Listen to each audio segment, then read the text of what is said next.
Nesse vídeo eu vou falar dos melhores fundos imobiliários para iniciantes, para se iniciar uma carteira aí agora no fim de maio, começo de junho, mas antes a gente vai ter que traçar uma lógica aqui, eu não vou simplesmente começar a falar fundos aí aleatórios, tá? Então deixa seu like, se inscreve aí no canal e vamos aqui primeiro refletir então, né, o que seria aí os melhores fundos imobiliários para um iniciante. Então, fazendo a suposição que eu fosse iniciar aí na renda variável com uma carteira aí para fundos imobiliários, né, eu fosse iniciante, eu provavelmente teria como ponto mais importante escolher aí os fundos menos arriscados. E para isso a gente tem que ver um pouco o histórico dos fundos, a perspectiva futura, o gestor, as taxas. Então, o risco seria o ponto mais importante. Também olharia o preço, mas sem assim ficar muito obcecado com isso, porque às vezes desconto muito grande pode significar um risco maior, né? Pode ter algum problema no fundo imobiliário.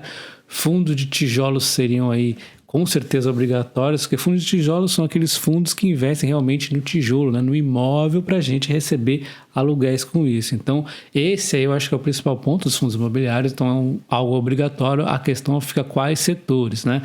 Fundos imobiliários de papel, que eu acho que são opcionais, principalmente que eles estão agora aí no foco, né, com a renda fixa no auge, a Selic no auge. Os fundos imobiliários eles investem em renda fixa, investem em CRIs, então eles estão em evidência e normalmente a gente tem que atuar contra a intuição, né? Então, fundos imobiliários pode ser opcional, mas talvez o ideal mesmo seja aí atuar comprando o Tesouro IPCA, né, se aproveitando aí da marcação a mercado, inclusive, ou até mesmo pré-fixada, né.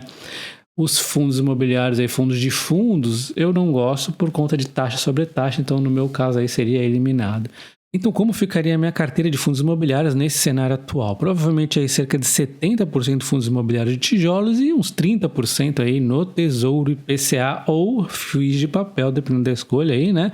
De qualquer forma, comprando aos poucos, a gente não sabe o ápice do cenário pior de Selic, mas nós sabemos que já estamos aí num momento bem alto, então talvez comprando aos poucos já seja aí interessante. Então, 70-30 pode ser interessante, e lembrando que o foco aqui do Tesouro IPCA nem é realmente o renda fixa aí do Tesouro IPCA levar até o vencimento, mas ir levando até o momento adequado, quando a Selic começar a baixar, e a gente faz aquela famosa marcação a mercado, ou seja, é usar o Tesouro IPCA como forma aí de usufruir do swing trade, né, de uma renda variável no Tesouro IPCA, que é uma renda fixa. Esse seria o foco, mas também pode ser, de repente, o fundo imobiliário de papel para compor aqui junto com o fundo de tijolo, tá?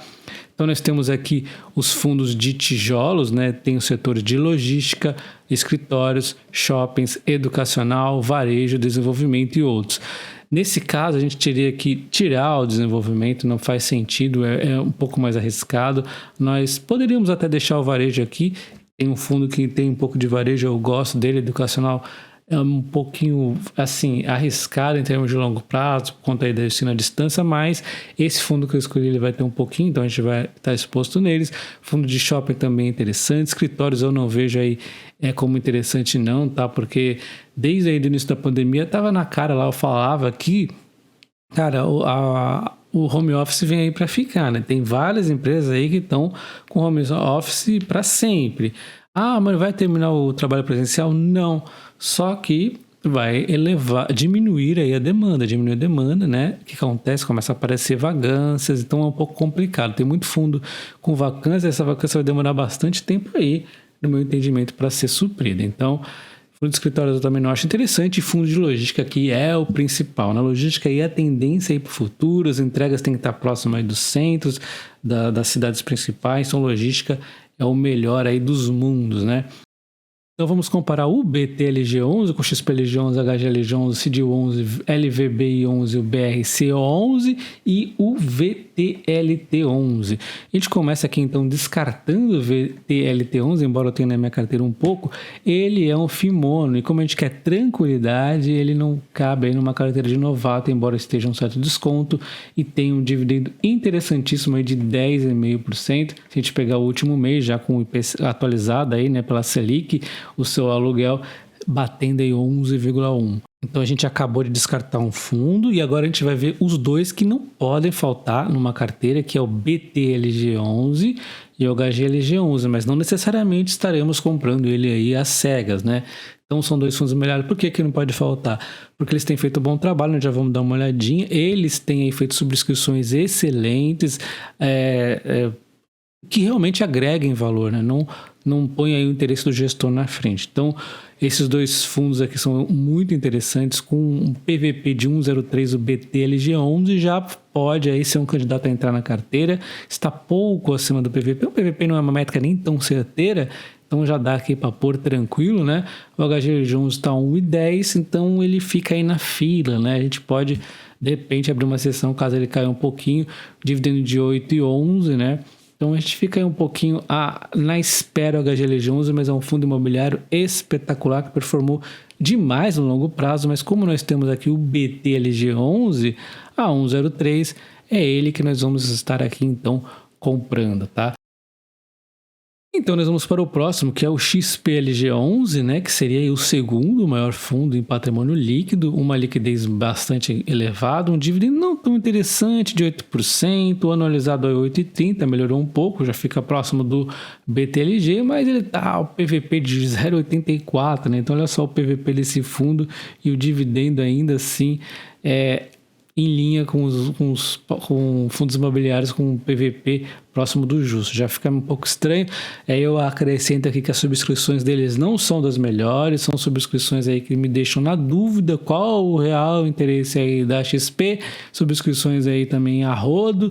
O trabalho que a gente vê o XP fazendo em outros fundos imobiliários como o XP11 também é muito porco, então de cara a gente já fica com o pé atrás com a XP. A gente vê um PVP de 0,91, taxa aqui de 0,95, o que também não agrada, embora a BTG também tenha 0,90, né? A grande vantagem aqui é a HGLG11, mas a gente vê então ainda uma taxa de performance de 20% que passa o IPCA mais 6. Então, XPLG11 aí totalmente descartado, não vale a pena no meu entender. Então nós temos o BTLG11 como escolhido, o HGLG11 na espera, vamos escolher mais um FII para a gente estar comprando para ficar dois, né? O BTLG11 e um desses. Nós temos então o CID11 aqui com um PVP de 0,88, o 0,87 o LVBI11 e o BRCO11 com os melhores imóveis, com 0,84, um desconto bastante interessante, porém o dividendo é mais fraco, 7,13 contra 9,51 do CID11, está muito à frente, né? 10,28 aqui no mês analisado. Esse desconto é interessante, a taxa é a menor das taxas, tá? Então isso aqui também já agrada bastante. Dando uma olhada aqui na evolução dos dividendos, o XPLG11 me mostra que eu não estou errado em fazer uma análise negativa em relação a ele. A evolução dos dividendos não ocorreu nos últimos vários anos aqui, então não serve para uma estratégia de fundo imobiliário de tijolo, onde a gente quer o dividendo crescendo. O HGLG11 ele consegue, né, subir esses dividendos. Então ele está fazendo um excelente trabalho aí, com subscrições muito interessantes, isso aqui agregou valor ao investidor. O BTLG11 também, o gestor antigo era ruim, mas a BTG assumiu e também deu um bom trabalho, né? Dividendos crescendo demais, né? Vamos ver se eles continuam fazendo ótimas subscrições. O CID11 aí, ele não está assim brilhando, né? Mas ele consegue subir aí os dividendos também, deu umas osciladas na pandemia, mas uma certa recuperação, aprovado também em termos de dividendos. A gente vê o valor patrimonial aqui do HGLG11 subindo bastante, perfeito. A gente vê o BTLG11 também conseguindo subir aqui no valor patrimonial, embora recentemente esteja aí um pouco lateralizado. O CID11 também, entre alguns sobes e desces, também consegue subir o seu valor patrimonial. E nós temos aqui então o CID11, né, com a estratégia aí Last Mile. Então eles estão aí focados em 30 km de proximidade em Minas, São Paulo e Rio de Janeiro. Os imóveis aqui tem contratos longos, né? A maioria 71% acima de 2026. Nós temos também o BTLG11 também com essa estratégia de last mile e focando bastante em São Paulo, né? Embora tenha alguns imóveis um pouquinho longe, são pontos estratégicos também, imóveis de altíssima qualidade do BTLG11. Dá para ficar tranquilo aqui com a gestora, no caso do BTLG11, a BTG faz um bom papel, e também os imóveis aí, né? A gente vê também contratos um pouco longos aqui, não tanto como o CID11, mas também longos. 94 da BL em São Paulo, e não tem porquê, né? A logística tem que ser São Paulo mesmo, até pode ser fora como tem o CID11, dá uma diversificaçãozinha, mas o foco é São Paulo, não tem jeito em termos de logística, tá? Outros dados do contrato, né, como indexador, GPM, PCA, ocupação financeira tá ok, contrato atípico e típico, tá bem dividido aqui os inquilinos, né? E para completar nossa lista de fundos imobiliários, eu teria aqui o HGRU11 de varejo e o MAU11 de shopping. Não vai dar tempo para a gente ficar comprando todos aí fundos imobiliários, mas já vou antecipar que esses dois eu gosto bastante. Ele tem aqui um PVP de 0,97, o HGRU11, e o grande ponto positivo desse fundo é o gestor excelente, tá? Uma taxa de 0,70 bastante agradável, e sim, tem uma taxa de performance que é algo um pouco chato, mas pelo menos essa taxa aqui compensa com sobras, né? Essa taxa de performance aqui. Uma 11 com uma taxa magnífica aqui de 0,50, eu dou muito valor à taxa, tá? Uma performance que se sobressaiu em relação aos outros shoppers no dividendo aqui, tá? Na época da pandemia, e ainda tá com dividendo interessante, agora indo para 8,53, ainda pode aumentar um pouquinho mais, tá? 0,93 do PVP, mesmo aí se a gente pega no ano, ó, 7,26 é um dividendo interessante para um fundo de shopping nesse momento difícil, né? Então, seria aí esses dois fundos, embora o MAU11 não esteja um grande desconto, tem fundos de shoppings mais descontados, mas eu acho que esse aqui está mais redondinho, a gente quer o quê? Tranquilidade. Vamos dar uma olhadinha aqui então no histórico desses dois fundos. Então a gente vê o HGRU11, né, com uma evolução nos dividendos, né, dá para ver aqui, observar essa evolução, subscrições que aí visam o valor para o investidor também, né, para o cotista. Nós temos aqui a diferença dos dividendos aqui entre o aluguel aqui do varejista e educacional, então mostra que ele tem um peso também, metade aqui praticamente no educacional, embora o seu foco vá ser provavelmente aí o varejo, né? A gente vê os contratos longos, tá? Diversificados, a maioria aqui 83% em 2026, ele tem imóveis interessantes, a dívida dele, ele deixa bem claro que 4,2 aqui em 2022, e tem o cronograma aqui de diminuição, tá tudo muito bem detalhado, é altíssima qualidade esse gestor, tá? Nós temos aqui os imóveis educacionais da Estácio e tal, nós temos também os imóveis de varejo, tudo aqui detalhadinho, muito bem feito o fundo imobiliário. O MAU11 também é muito bem detalhado, a gente vai só observar aqui o comportamento dos dividendos para resumir. Então ele teve aqui um sofrimento, não tem como, né, pessoal? Mesmo assim ele foi muito acima dos demais FIIs, uma recuperação forte e inclusive já está a patamares maiores do que o histórico aqui dele recente. Então é um fundo bastante interessante aí de shopping. Brasil, shopping não tem jeito, né?